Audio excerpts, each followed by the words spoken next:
So what we're going to do now is we're just going to take a look at a different way of deploying our application to Heroku.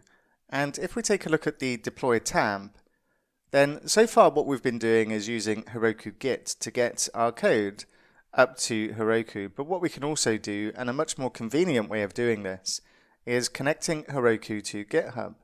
So if you're using something different to GitHub, then you will not be able to do this, and you would need to continue using the Heroku CLI.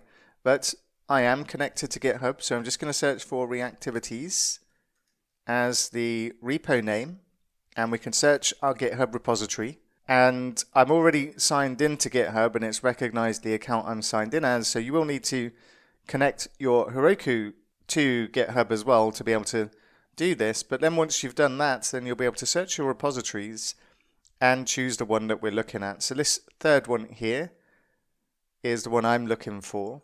And what we can also do is enable automatic deploys.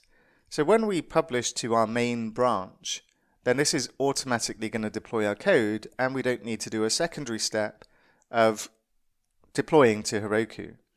So we can check the box to say automatic deploys. And when we publish to our main branch, then every push to this will deploy a new version of this app. And this is going to happen automatically.